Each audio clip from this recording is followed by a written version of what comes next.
Si on analyse la fréquence des incendies qui continuent à ravager les marchés dans notre pays, on constate vraiment qu'il y a anguille sous roche.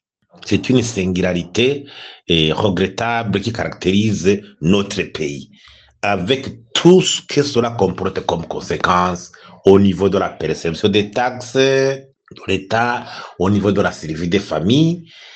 Un marché fait vivre beaucoup de catégories de personnes. Et si on analyse cette fréquence, on voit vraiment que les incendies des marchés constituent une menace déclarée dans notre pays contre la sécurité civile, même au niveau économique.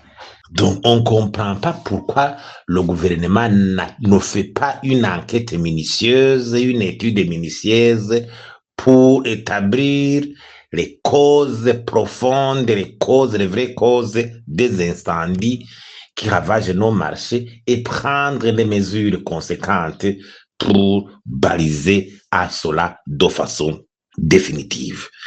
Au niveau de la réaction rapide, la rapidité de la réaction, on ne comprend pas comment un incendie peut ravager, décimer une infrastructure de marché toute une nuit sans qu'il y ait une intervention rapide des services de lutte contre l'incendie de la protection civile. C'est anormal. Le gouvernement devait sensibiliser les populations, les citoyens à l'assurance.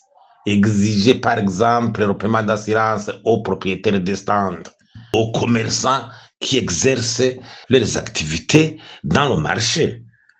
Investir en achetant des équipements suffisants pour renforcer l'action de la protection civile au sein de la police nationale.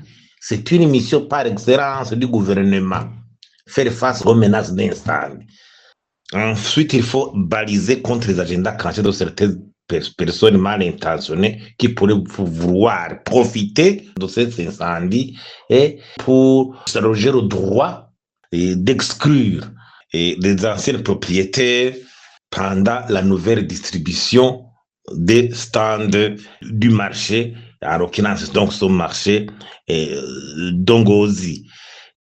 Je ne comprends mal comment le président de l'Assemblée nationale peut dire que ce sont les commerçants qui doivent s'arranger pour acheter cet équipement. Je crois que là, vraiment, il faut une réflexion profonde pour qu'une solution soit trouvée, notamment prévoir un budget suffisant dans le cadre de la loi des finances. Et je crois alors, il faut que la transparence soit de mise pour gérer cette situation. Des comités de crise élus par les propriétaires des stands du marché doivent être mis sur pied pour gérer la situation dans la transparence. Et le gouvernement doit prendre toutes les mesures pour protéger les anciens propriétaires des stands.